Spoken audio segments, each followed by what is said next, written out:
Bienvenido a la segunda videoclase del módulo 3 de nuestro curso de Gestión de Datos en Estudio de Microbiología Ambiental usando R y Linux. En la videoclase anterior discutimos por qué R es uno de los programas estadísticos más importantes en la actualidad para manipulación y análisis de datos provenientes de estudios de microbiología. Adicionalmente, nos introdujimos en los elementos claves del lenguaje en aras de aplanar la curva de aprendizaje en usuarios nuevos. En esta segunda parte continuaremos nuestra introducción a R, centrándonos en una de las actividades más importantes en el análisis de datos: cómo comunicar nuestros hallazgos mediante gráficos estadísticos o sencillamente visualización de datos con R. Así, nuestra clase estará dividida en las siguientes partes. En la primera parte de la clase discutiremos por qué la visualización de datos es un proceso fundamental en nuestro flujo de trabajo con datos. Luego comprenderemos la anatomía de una figura, es decir, cuáles son los elementos mínimos que componen una figura estadística. Posteriormente discutiremos sobre cuáles son las posibilidades gráficas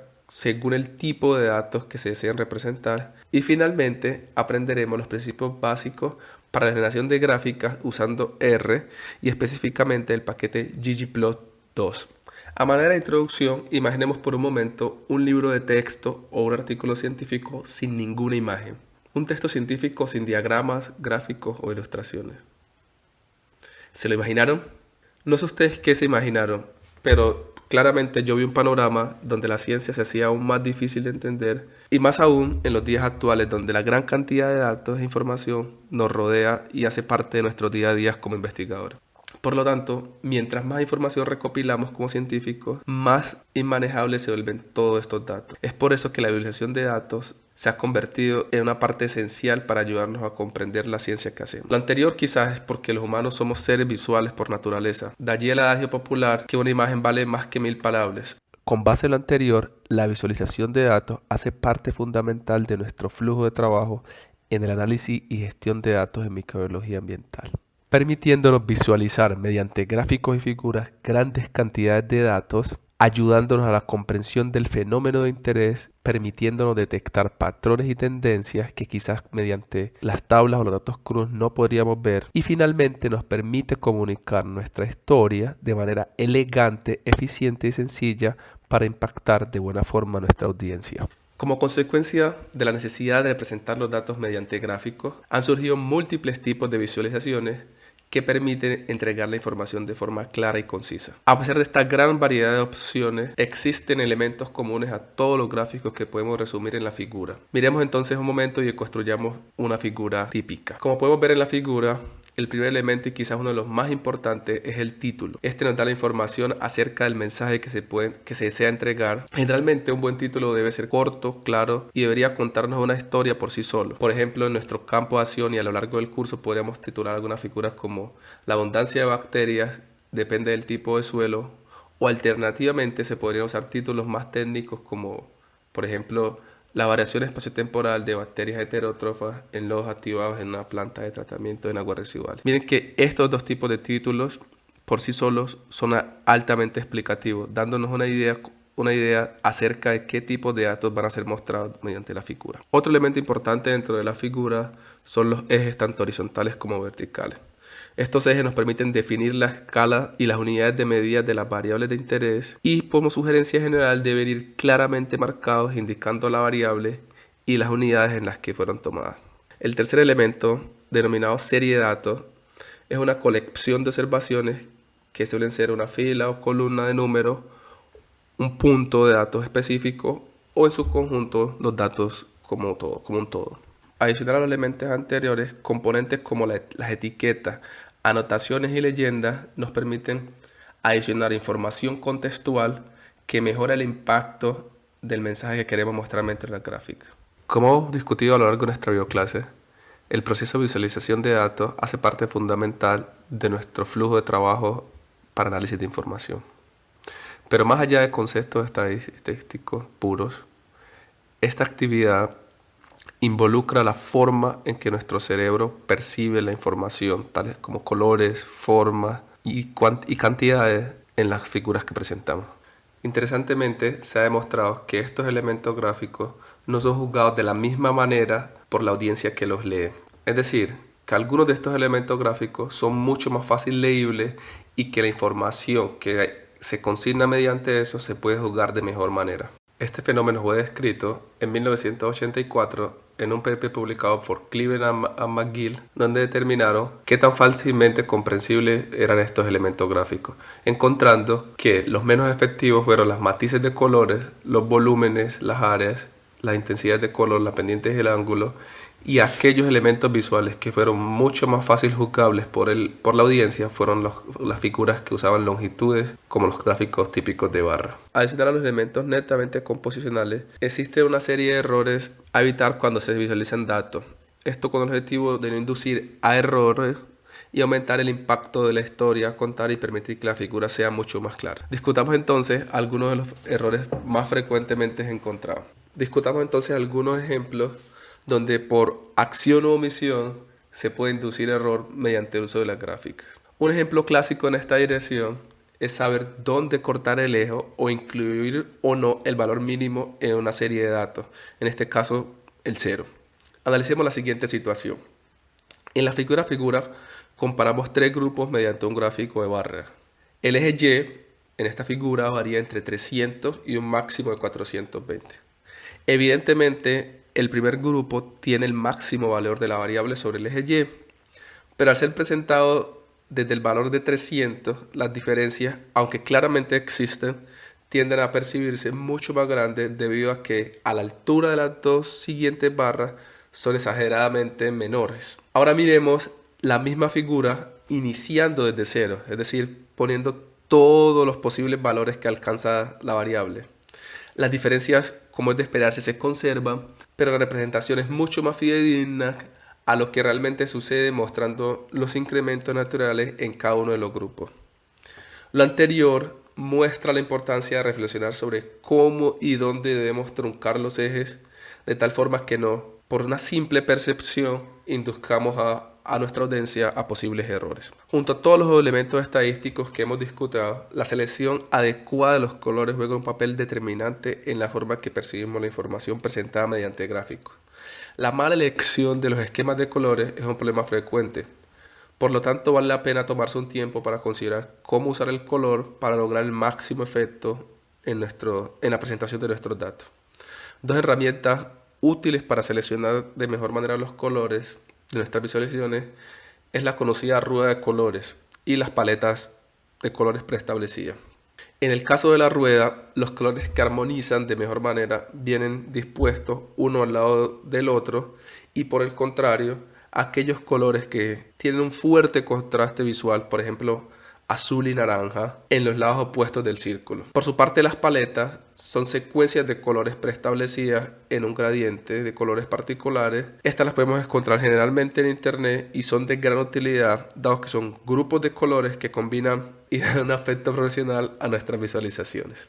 Un tercer elemento a considerar cuando diseñamos nuestra figura es que estas deben facilitar las comparaciones entre los grupos. Para esto se sugiere usar ejes comunes y ubicar cada elemento a comparar justo al lado del otro, de tal forma que la forma en que miramos la figura o la forma en que nos acercamos a ella nos permita obtener la información a comparar mucho más fácil y ágil, de tal forma que nuestra audiencia llegue a nuestro mensaje de forma fácil.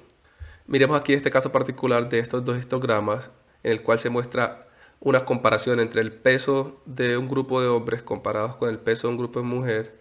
Puede ser difícil de evaluar si las alineamos de esta forma.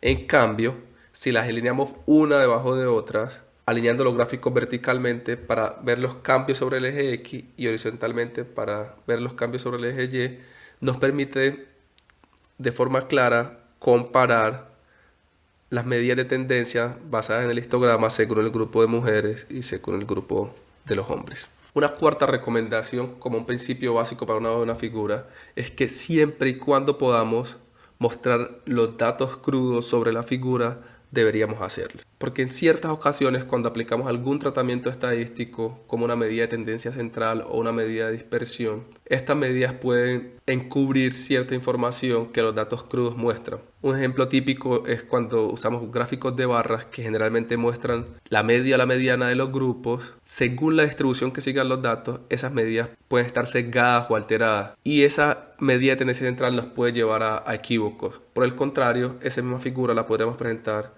mostrando los puntos completos, es decir, los 8 puntos de un grupo del tratamiento y los 5 puntos del grupo control, y adicionar alguna medida de tendencia central que nos permita sacar información.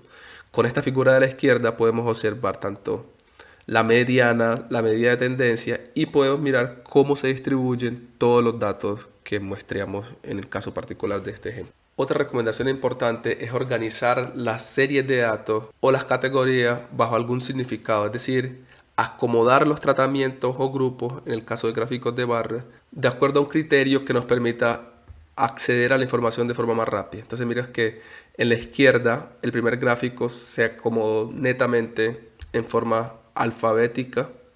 Digamos que no tiene mucho sentido según el problema, pero puede mejorar la percepción y la forma en que nos acercamos al gráfico.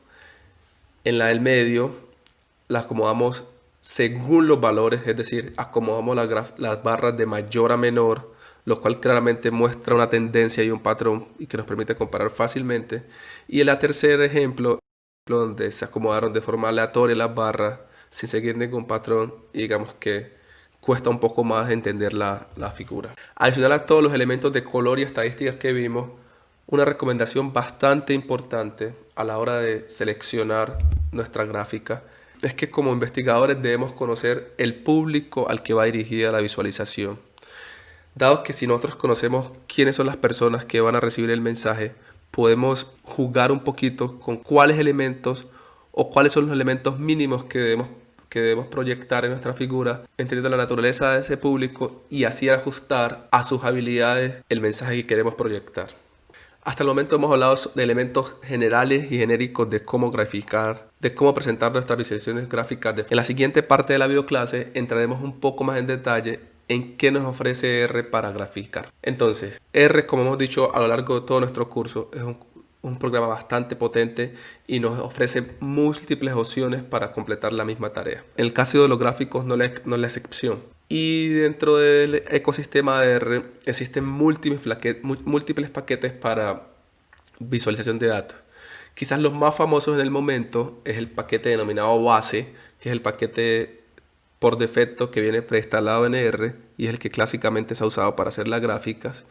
Y tenemos una de las contrapartes que es ggplot2, que hace parte del paquete Tidyverse, que es el que estamos usando a lo largo del curso. Los dos permiten generar gráficas de alta calidad con un poco de código y con cierta práctica, con cierta facilidad. Pero digamos que en su concepción ggplot y R tienden a compartir ciertos elementos. Entonces miremos en detalle qué es ggplot. ggplot hace parte del paquete Tidyverse, como lo dijimos, y es un paquete para visualización de datos en R. Las abreviaturas GG o la doble G en español es la abreviación para la gramática de la gráfica, de Grammar of Graphics, que básicamente es un concepto inspirado en el libro de Grammar of Graphics, que sugiere que cualquier figura puede ser dividida en diferentes capas, como son los ejes, las curvas, las temas y las etiquetas, y cada una de esas gráficas tiene 3 elementos principales, que son los datos, los elementos estéticos y los elementos geométricos. Así, cada gráfico dentro de ggplot se va a componer de al menos 4 elementos principales. Los datos, que deben estar acomodados como un conjunto de datos o un data frame, como lo vimos en nuestra clase anterior. Los elementos geométricos, que definen qué tipo de gráfico se va a presentar, bien sea un box plot, un gráfico de barras, un gráfico de barras apiladas, un gráfico de líneas, etc. Los aesthetics, los elementos estéticos que determinan la característica visual de los datos, como son los colores, formas, tamaños, entre otros. Los stats, que son básicamente elementos estadísticos, es decir, qué transformaciones estadísticas se le pueden aplicar a esos datos y van a aparecer dentro de la figura. Y finalmente, los temas, que nos indican cuáles son las capas visuales, tales como colores, tamaño de letra, cursivas, negritas, entre otros, que nos van a permitir una visualización mucho más agradable. Entonces miremos en detalle qué deberíamos darle a ggplot para que nos grafique. Entonces primero tendríamos que entregar un data frame siguiendo la misma estructura tidy que hemos visto a lo largo del curso, que es las columnas representan las variables y las filas las observaciones de un caso particular. Esa figura va a ser convertida en un gráfico, en este caso X y Y, aquí está como ahí se pero bueno, ya sabemos que son las dos variables. Y como las dos son numéricas, pues el tipo de gráfico que se podría generar a partir de es un gráfico de puntos. Entonces, en ggplot, el objeto geométrico sería puntos, que es indicarle esos números cómo van a ser representados. En este caso sería un tipo geométrico puntos o dots. Y los elementos aesthetics son las variables a ser graficadas, en este caso las XY, y la forma o figura de que van a ser, como las cuales van a ser representadas estos puntos. Ya en términos del código, esto lo podemos ver en nuestro video tutorial, una figura de ggplot va a estar siempre en un encabezado que va a ser la función ggplot, que siempre debe ir y sirve para declarar cuál es el data frame que se va a tomar para construir la figura. Luego debemos definir cuál es el tipo de geométrico. Entonces la función va a ser siempre geom de geométrico guión al piso, y estas doble X representan el tipo de gráfico que vamos a hacer. Siempre lo requerimos y nos va a permitir definir qué tipo de figura será definida. Y adicionalmente a eso, que es opcional, podemos seleccionar el tema o controlar cada uno de los elementos visuales dentro de la figura, como colores, tamaño de letras, entre otras. Básicamente es cómo cambiar el formato o cómo personalizar nuestra figura completamente. Miremos entonces que los geoms, hay múltiples geoms. Aquí solamente voy a mostrar algunos de los más reconocidos. Entonces, si queremos generar un gráfico de puntos, el geométrico sería geom point. Si queremos línea sería geom line. Si queremos barra sería geom bar. Para boxplot tenemos geom boxplot. Para histograma, geom histograma. Y para gráficos de densidad, geom density. Como ven, siempre es muy intuitivo y siempre está acompañado de la variable geom, guión al piso, seguido del tipo de figuras que queremos graficar. Entonces miremos un ejemplo muy básico. El código de la izquierda nos va a permitir generar un gráfico de boxplot dentro de ggplot. Entonces miren que el primer elemento que dijimos que era ggplot siempre nos va a permitir definir qué variable va a ir graficada en el eje X y qué variable va a ir graficada en el eje Y. Luego, siempre cada elemento, como son capas, van a estar conectadas por el signo más. Entonces, como en este caso quiero que esta variable de Y y esta variable que sean presentadas como un boxplot, debo seleccionar un boxplot, geom boxplot. Y finalmente, puedo generar un tema, que es un tema que viene por defecto. Entonces tema guión bajo BW, que es un tema. Todos estos elementos los podemos encontrar en nuestra video tutorial sobre ggplot, pero solamente es un recorderis. Como la mayoría de los elementos de R, siempre hay muchas posibilidades para personalizar, extender o mejorar casi todos los paquetes o casi todas las actividades que llevamos a cabo. En el caso de ggplot tenemos la posibilidad de crear extensiones que amplían sus capacidades. Todas esas funcionalidades que la comunidad desarrolla se alojan en el sitio conocido como ggplot extensions de Tidyverse y se pueden descargar como un paquete particular dentro de R. Y básicamente estos son funciones adicionales dentro de ggplot que nos permiten mejorar nuestro gráfico o que nos permiten realizar los gráficos de forma más fácil dentro del paquete. Así, a lo largo de esta clase podemos resumir como que las visualizaciones de datos mediante gráficos nos permiten resumir, explorar y presentar grandes volúmenes de datos de manera sencilla, eficiente y elegante. Adicionalmente, resulta ser una herramienta fundamental para comunicar nuestros hallazgos relacionados con nuestras preguntas de investigación. Recuerden que como la estructura de nuestro curso, la mayoría de los temas que se han tratado dentro de la clase van respaldados con videotutoriales, que es como la forma que vamos a tener para aprender y poner las manos dentro del programa. Entonces, para este módulo 3 tenemos múltiples videotutoriales que están divididos de la siguiente forma. El primer videotutorial, denominado instalación de R y RStudio, básicamente nos va a dar unas instrucciones de cómo instalar R y RStudio. Posteriormente, en el videotutorial Primeros Pasos en R, aprenderemos cómo configurar un flujo de trabajo para análisis de datos en microbiología ambiental.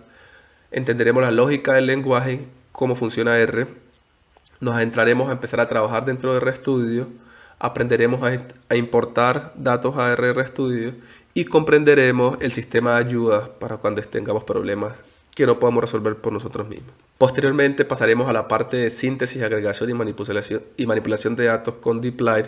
Y aquí tendremos varios videotutoriales. El primero relacionado en cómo ajustar tablas en formato tidy, cómo filtrar, seleccionar y crear variables nuevas, cómo resumir variables y tablas.